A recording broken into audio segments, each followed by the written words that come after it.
Saudara-saudara, saya ingin membacakan firman Tuhan dari Mazmur nomor 127 ayat yang pertama hingga ayat yang kelima.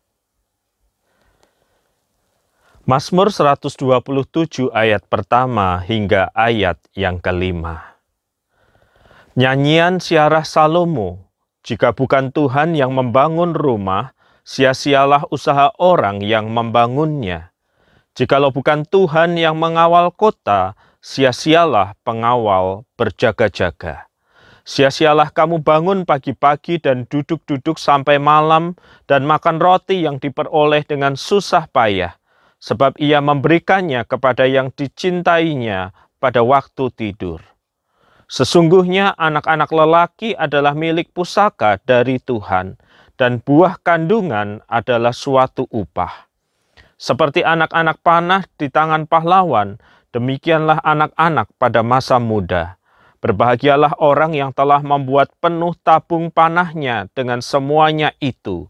Ia tidak akan mendapat malu apabila ia berbicara dengan musuh-musuh di pintu gerbang. Bapak, Ibu, dan saudara sekalian, hidup ini seringkali menghadirkan kejutan yang tertentu. Suatu kali di pagi hari, seorang rekan menelpon berulang kali. Setelah 3-4 kali tak terjawab, saya hendak menelponnya, tetapi telepon daripadanya masuk. Segera ia berkata, Pak WP ini mujizat, Pak WP ini luar biasa, Pak WP ini pasti dari Tuhan. Aku hamil Pak, aku hamil Pak. Tuturnya dengan penuh sukacita dan gembira. Saudara, bayangkan belasan tahun menikah, belum dikaruniai anak. Dan pagi hari itu ketika ia memeriksa berdasarkan anjuran yang ia dapat, ia melihat hasil tes itu menunjukkan bahwa dia hamil. Belasan tahun berbagai upaya telah dilakukan tetapi tidak membuahkan hasil. Pagi itu hidup memberinya kejutan yang menyenangkan sekali. Dan setahun kemudian saya baru mendapat kesempatan untuk menengok bayi itu. Seorang bayi perempuan yang mungil, yang lucu. Dan orang tuanya melihat bayi itu dengan penuh sukacita dan kegembiraan. Malah si ibu berkata, "Sami dapat kejutan yang menyenangkan, Pak. Kalau untuk kejutan yang seperti ini, kami siap terkejut lagi. Punya anak 2 lagi pun rasanya gak masalah." Pernahkah Anda mengalami kejutan yang menyenangkan itu di dalam kehidupan Bapak Ibu? Mendapatkan kenaikan pangkat yang Anda tidak pernah duga, mendapatkan surat yang sudah lama Anda nantikan, mengalami penaikan secara ekonomi di dalam kehidupan Anda, omset mendadak naik. Wah, untuk kejutan-kejutan yang seperti ini, saudara-saudara, kita tentu siap untuk terkejut lagi. Tetapi bagaimana dengan situasi yang seperti ini? Masih di pagi hari, orang yang berbeda menelpon, saya mengangkatnya dan dengan suara tergetar, saya mendengar seorang ayah berkata, anakku Pak, cepat datang ke sini. Anakku Pak, tidak bergerak." Saya segera menuju ke rumahnya dengan mengendarai mobil, saudara-saudara, hanya untuk melihat ambulans itu membawa keluar sesosok jenazah anak muda yang saya kenal dengan baik. Pagi itu si bapak mendapatkan kejutan yang tidak menyenangkan. Putranya satu-satunya dipanggil Tuhan tanpa alasan yang jelas. Saudara-saudara, hidup ini memang menghadirkan kejutan-kejutan tertentu. Tetapi kita tidak bisa memilih apa yang kita inginkan untuk terjadi. Kita mengharapkan yang baik, menerima yang kurang baik. Sehingga goncangan kehidupan itu sering kali terjadi di dalam hidup ini. Apalagi di dalam masa pandemi seperti ini, saudara-saudara, kita tidak tahu kapan akan berakhir. Dan ini menyebabkan goncangan demi goncangan, bukan? Ada yang bergumul dengan masalah ekonomi, ada yang bergumul dengan masalah relasi, ada yang bergumul dengan masa depannya di tengah pandemi ini. Apa yang menjadi kekuatan saudara-saudara bagi kita untuk bertahan menjalani kehidupan ini di tengah segala ketidakpastian itu?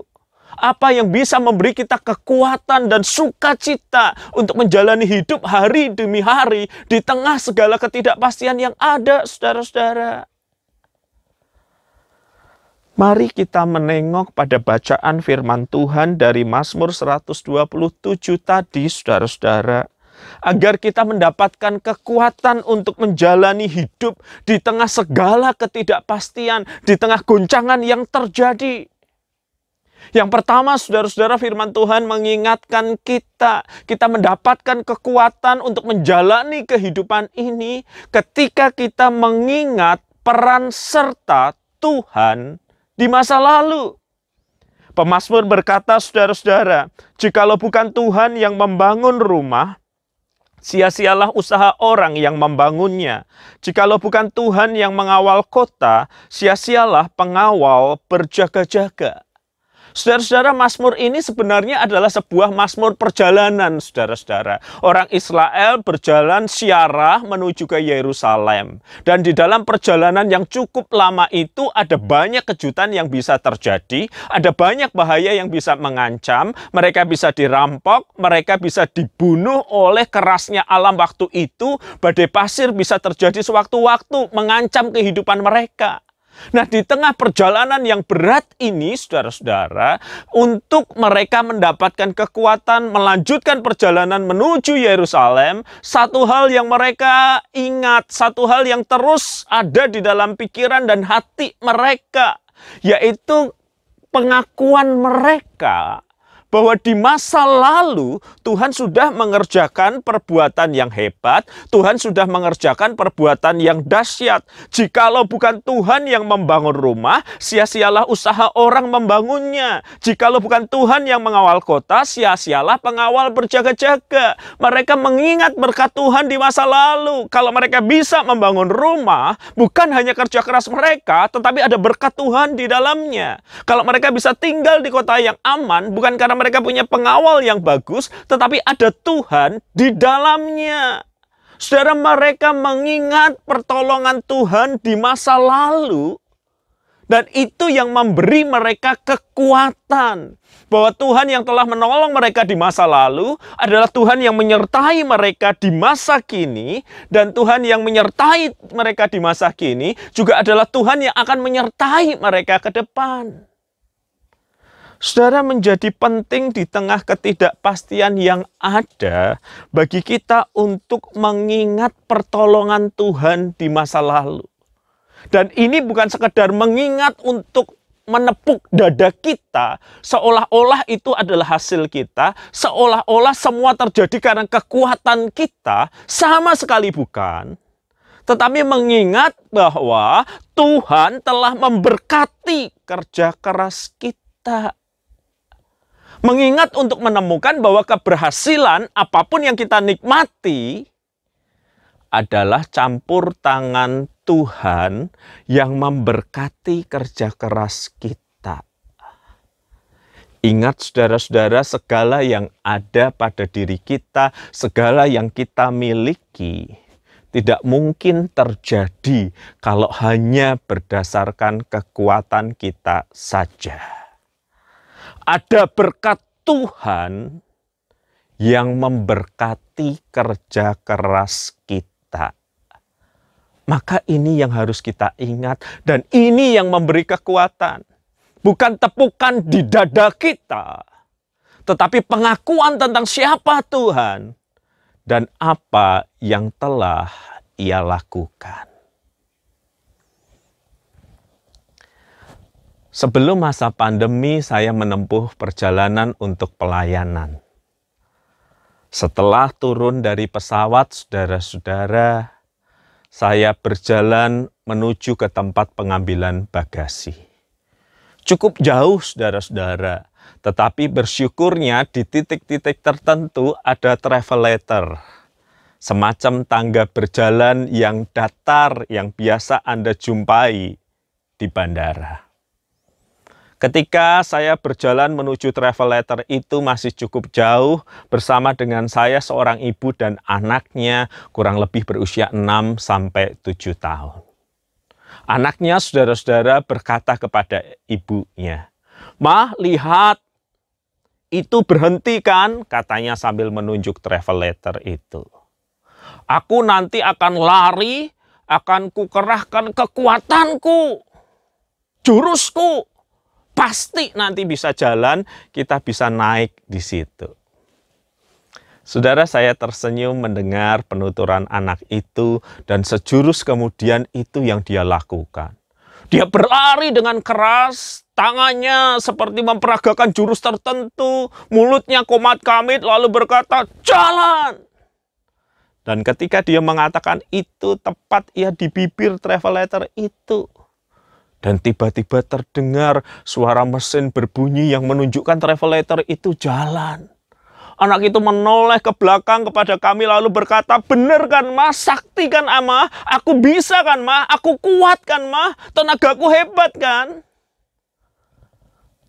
Saudara, kita bisa saja tersenyum mendengar kisah ini. Kita tahu travel letter itu bekerja berdasarkan sensor. Jadi siapapun yang mendekatinya, maka travel letter itu akan hidup dan berjalan. Tidak dibutuhkan jurus si anak, tidak dibutuhkan kehebatan si anak. Si anak cukup ada di situ, sensor menangkap keberadaannya, dan travel letter itu akan berjalan seorang diri. Tidak pantas dan tidak layak, bukan?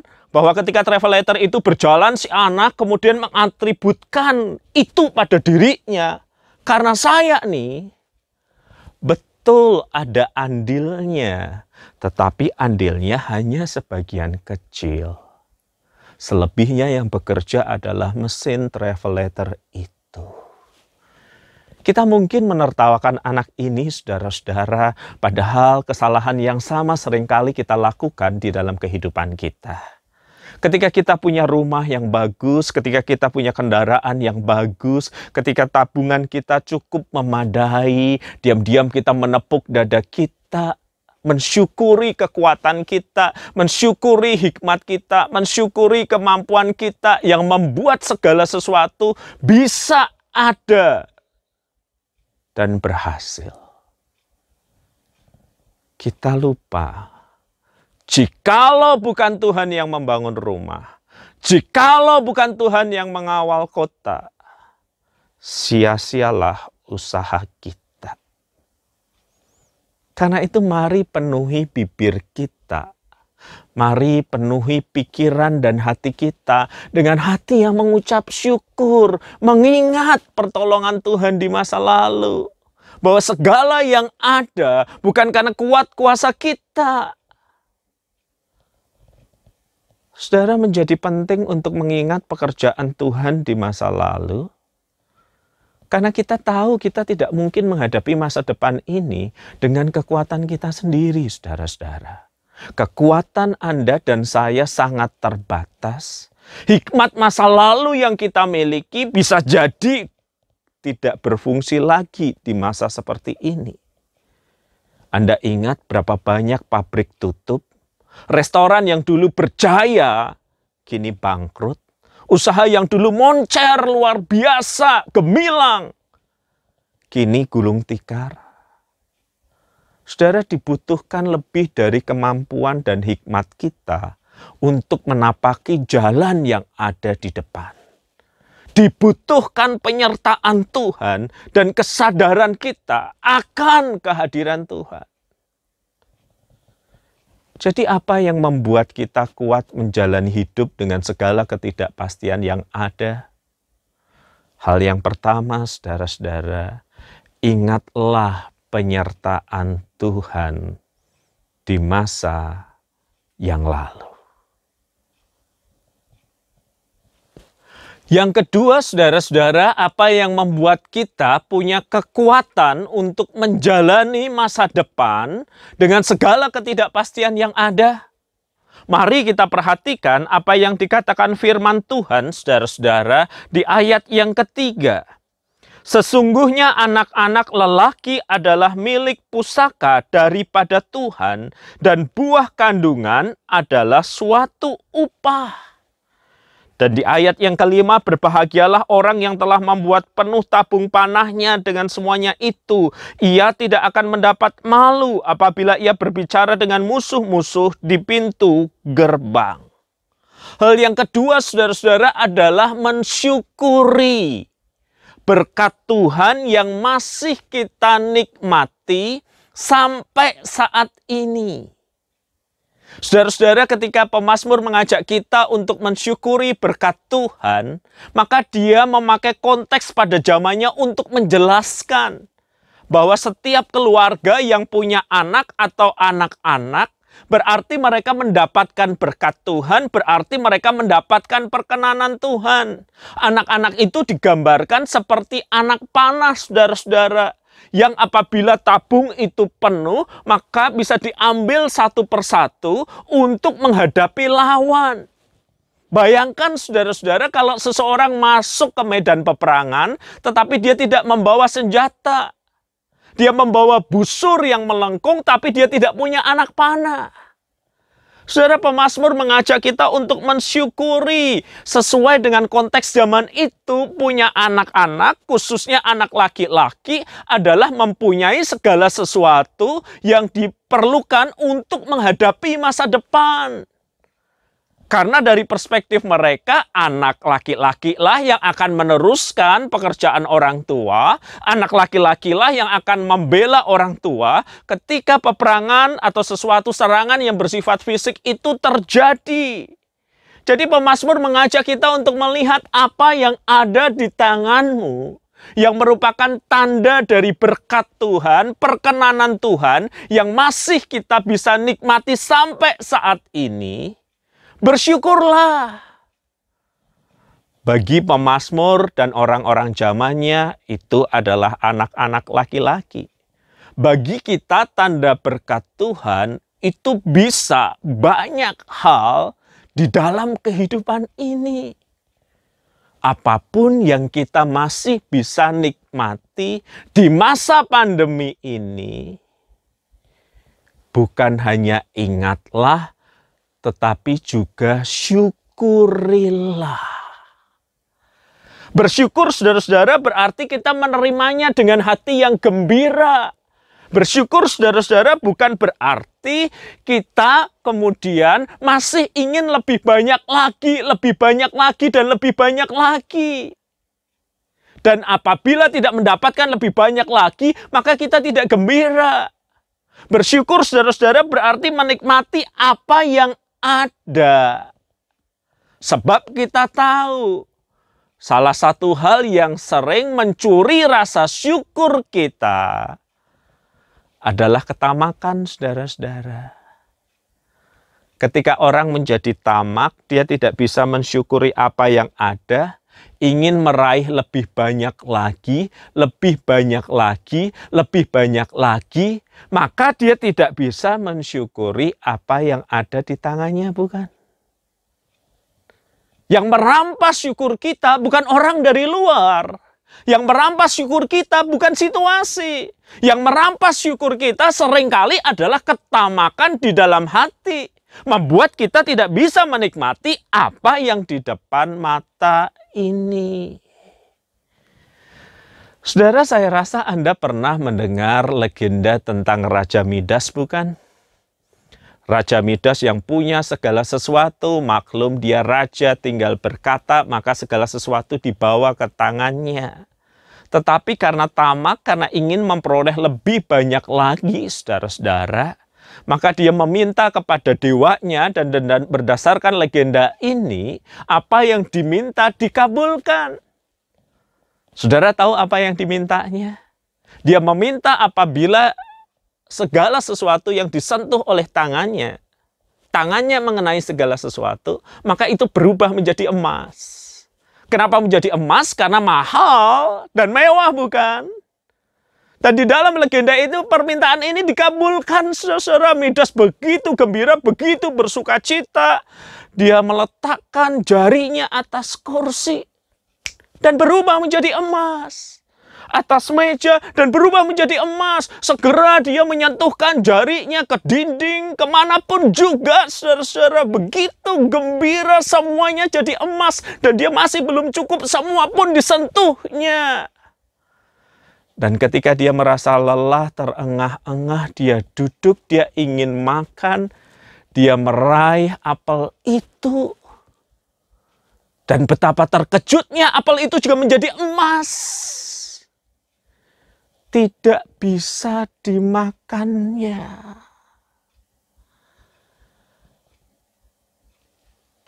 Saudara-saudara yang seringkali merampas syukur kita, bukan situasi, bukan kondisi, ketamakan yang ada di dalam hidup kita ini membuat kita tidak bisa mensyukuri apa yang ada. Istri yang dulu kita begitu hormati dan cintai, karena kita tidak bisa mengendalikan diri dan hawa nafsu, kita tinggalkan demi yang lain. Pekerjaan yang sudah baik, yang sudah ada di tangan, memberi hasil yang stabil, kita rendahkan nilainya dan kita mencoba sesuatu yang baru, yang sepertinya menjanjikan, tetapi malah membuat kita kehilangan banyak hal. Yang merampas syukur kita seringkali adalah ketamakan yang hidup di hati kita. Ada hal yang lain, saudara-saudara, yang seringkali juga bisa merampas syukur di hati kita. Membuat kita tidak bisa mensyukuri apa yang ada di tangan kita. Dan yang merampas syukur kita selain ketamakan adalah iri hati, saudara-saudara. Ketika Anda mengingini milik orang yang lain. Ketika Anda dan saya memandang rendah yang kita miliki karena pengen yang lain. Yang menurut kita lebih baik dari yang kita punya. Punya kita tidak sebaik yang orang lain punya. Iri hati ini betul-betul merampas rasa syukur kita. Seorang anak mengeluh kepada ayahnya bahwa dia kesulitan untuk mengikuti pelajaran. Sang orang tua kemudian mengikutkan anaknya pada les pelajaran tertentu.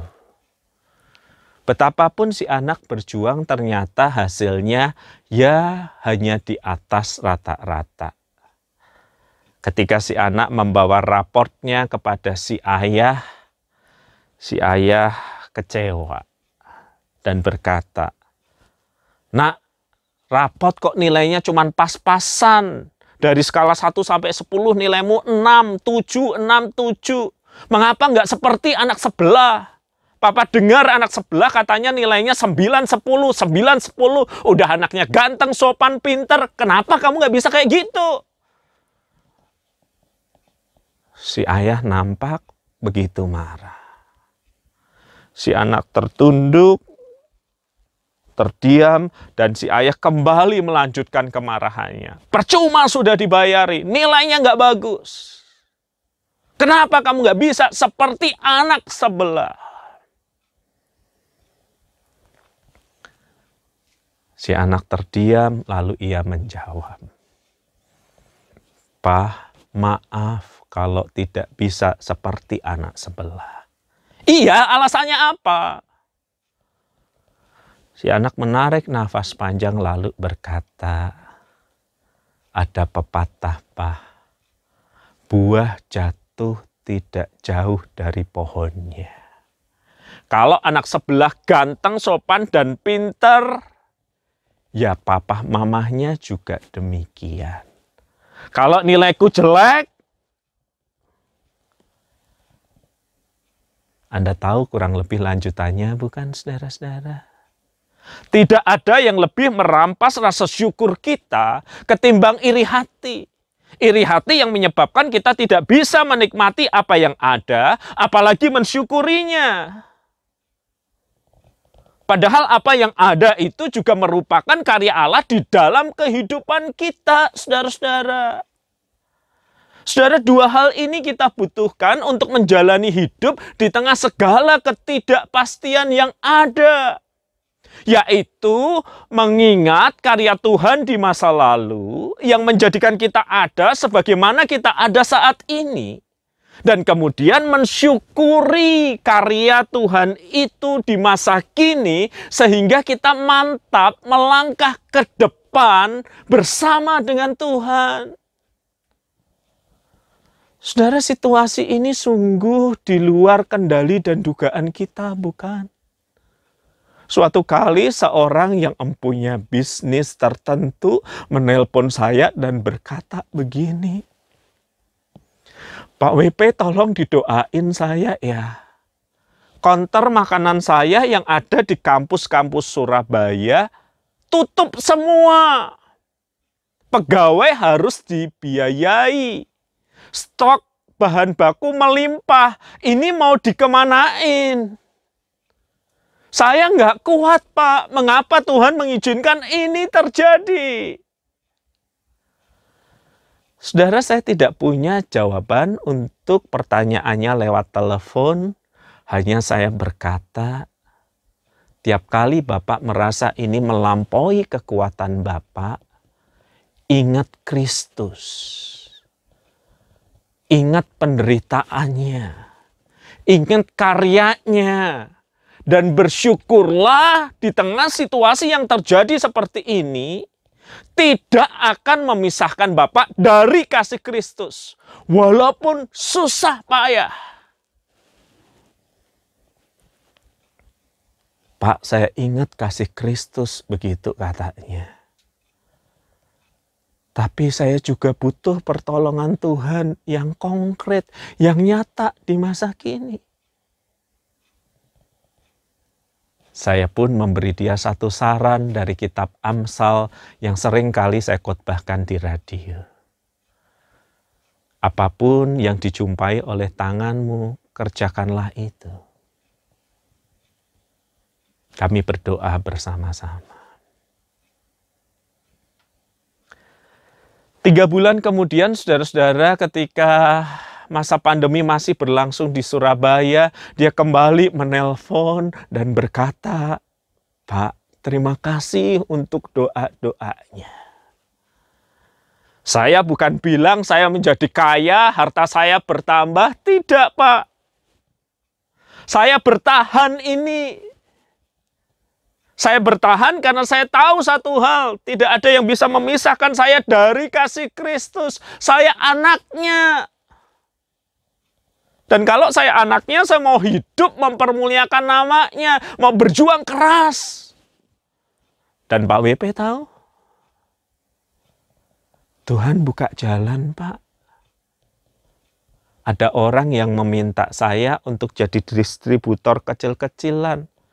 Makanan yang frozen itu loh, Pak. Yang disimpan di freezer kulkas itu. Saya jalani saja, karena saya ingat yang Bapak katakan, segala sesuatu yang dijumpai tanganmu untuk dikerjakan, kerjakanlah. Saya ingat apa yang dikatakan Alkitab, setialah dalam perkara kecil. Dan ini yang terjadi, Pak. Tuhan memelihara hidup, perusahaan, dan keluarga kami. Cukup. Tidak berlimpah. Tetapi juga tidak pernah berkekurangan. Seperti doa yang Kristus ajarkan. Berilah pada kami pada hari ini makanan kami yang secukupnya. Saya tidak perlu mem-PHK karyawan saya, kasihan keluarga. Karyawan bisa dipertahankan sementara konter-konter makanan masih tutup. Mereka yang mengantarkan pesanan-pesanan itu kemanapun. Saudara, inilah orang yang mengingat pertolongan Tuhan di masa lalu. Inilah orang yang mensyukuri berkat yang Tuhan diberikan di masa kini. Inilah orang yang di dalam segala perubahan zaman dan situasi ingat satu hal yang penting. Kita anak-anak Allah karena pengorbanan Kristus bagi kita. Dan tidak ada yang bisa memisahkan kita dari kasih Kristus. Dan di dalam ingatan seperti itu, kita maju menjalani kehidupan ini. Bahwa bersama dengan Dia, kita cakap menanggung segala perkara. Mari kita berdoa. Tuhan, di masa pandemi yang tidak pasti ini, mampukan kami melangkah ke depan. Kami melangkah ke depan dengan mengingat semua peran serta campur tangan Tuhan di masa lalu. Kami melangkah ke depan dengan mengingat semua yang ada pada saat ini kami syukuri adalah pekerjaan Tuhan. Kami melangkah ke depan sambil mengingat kami anak-anak Allah karena pengorbanan Kristus Yesus. Dan firman-Mu berkata kepada kami tidak ada yang bisa memisahkan kami dari kasih Kristus. Dan kami bersyukur untuk kasih Kristus itu. Dan itu menjadi kekuatan bagi kami untuk menjalani kehidupan di depan. Besertalah dengan kami di tengah segala ketidakpastian ini. Amin.